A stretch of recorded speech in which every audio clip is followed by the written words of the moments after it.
nyuma yaho leta y'u Rwanda hitangirije gahunda yo gushyira udukiro muri buri karere mu rwego rwo kwihutisha iterambere ry'abanyarwanda, abakora mu gakiro ka Bishenyi gahereye mu karere ka Kamonyi baratangaza ko aka gakiro hari byinshi kakemuye, dore ko abaturage ba Kamonyi bakeneraga ibikoresho byo mu nzu bikabasaba kujya mu mujyi wa Kigali, bityo bagahura n'ibihombo bya hato na hato. Kazikemuye cyane kuko urabona nk'abantu bavaga hano bakajya gushakira imbaho Gitarama, cyangwa se bataye Gitarama bakajya kubarijisha mu gakiriro ka Gisozi, ariko abantu bose bo muri Kamonyi batangiye kumenyera ko hano hari amamashini ashobora gukora imirimo yose, ashobora koza imbaho akaziringaniza, agakora biriya byo guturuna nk'akameza kwa kundi ubona akaguru kihese, bikishobora gukorerwa na hano. Ntago ari bikiri ngombwa kujya Gitarama cyangwa se ntago bikiri ngombwa kujya Gisozi. Nubwo hari abafashe ya mbere mu kujya mu gakiro ka Bishenyi cyagaragara habagikorera mu misozi, bimwe bizitira abakiriya cyangwa abaguzi kugana aka gakiro ka Bishenyi, bityo bigahombya abakorera muri aka gakiriro ubusanzwe gahereye mu murenge wa Runda ho mu karere ka Kamonyi. Nziko Jonathan, umwe mu babaji bakorera umwuga wabo w'ububaji mu rugo, avuga ko amafaranga y'ubukode basabwa muri aka gakiro ka Bishenyi atajyanye n'ubushobozi bwabo, dore ko bagikoresha ibikoresho bya gakondo, bityo hakemeza ko hataba kureba agaciro n'ubushobozi bw'ibyo bakora mbere yo kubimura, ari naho ashingira avuga ko abenshi bazareka umwuga wabo batunze n'imiryango yabo mu gihe badashoboye gushyira mu bikorwa ibyo basabwa na leta. Gukorera hamwe ntawe byanze kuko n'ubundi inkingi imwe ntigera inzu, ariko icyo gihe niba hakiri imbogamizi yo kuvuga ngo ese ndabasha kwinjiza iki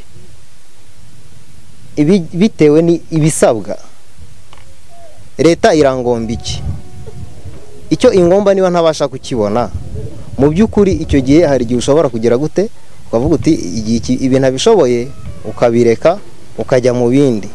Icyo gihe bya bindi wari uzi cyangwa wari ufite mu mutwe wawe bizata agaciro, kuko niba ntabasha gutanga ibyo leta ngomba gutanga muri leta, icyo gihe aho kugira ngo mfungwe wenda kuko ntishyuye, icyo gihe kubaza nshobora kubireka.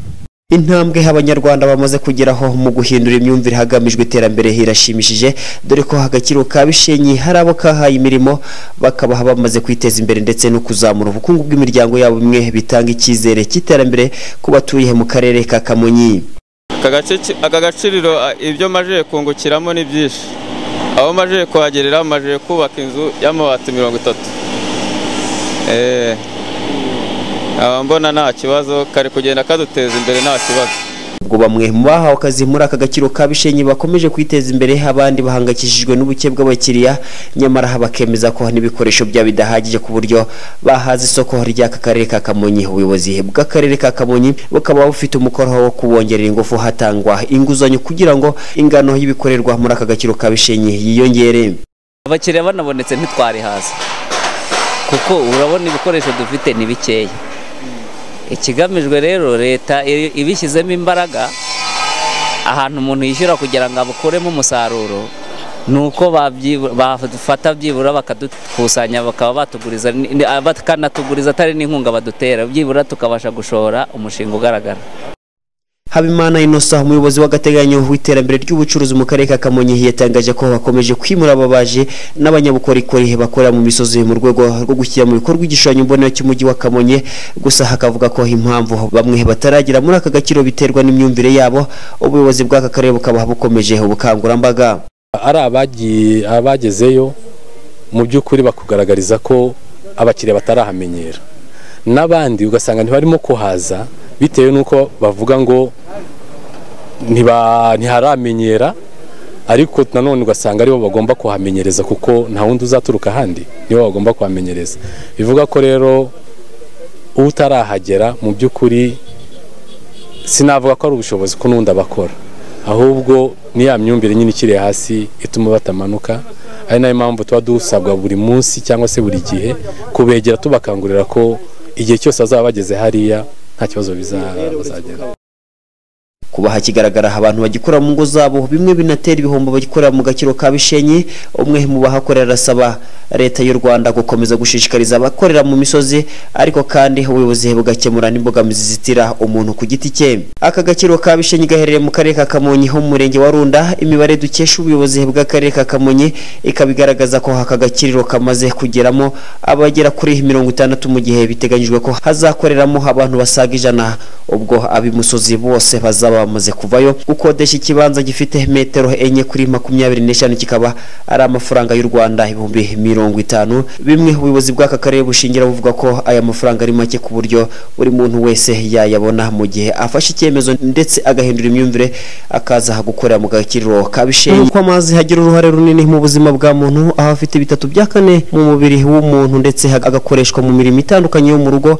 Abanyarwanda birukanwe mu gihugu cya Tanzania batuye mu murenge wa Jabana baratabaza inzego zifite gukwirakwiza amazi meza mu nshingano nyuma yaho amazi bakoreshaga mu bigega akamiye. Bamwe muri bo baravuga ko baheruka amazi mu kwezi kwa gatanu mu gihe abo bakoresha bajya kuyagura ku mavomero rusange. Imwe mu mbogamizi ikomeye dore ko no kubona amafaranga 100 y'u Rwanda hari mbora abahizi. Kuri uyu munsi wa none nta mazi dufite, kuko bino bigega bigira igihe bigakama amazi agashira tukabura amazi yo kwa twakoresha.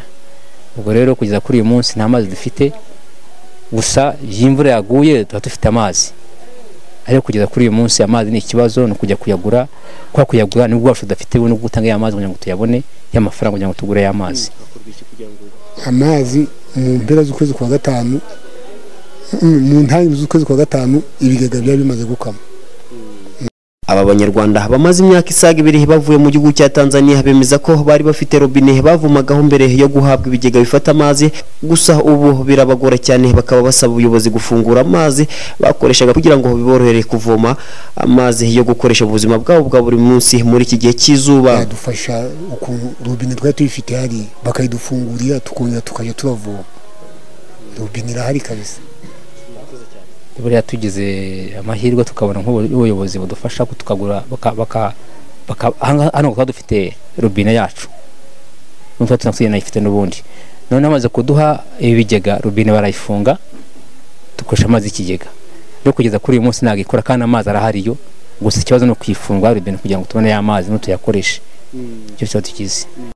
Twegereye ubuyobozi bw'umurenge wa Jabana maze Uzayisenga Jean Bosco umunyamabanga nshingwabikorwa w'uyu murenge atangariza Clouds TV ko mu mpeshyi aka gace gakunda kubura amazi, gusa havuga ko mu gihe kitarenze ibyumweru 2 bazaba bamaze kuvugana na rwiyemezamirimo kugira ngo babafungurire amazi bityo bacukubire n'imbogamizi bahura nazo.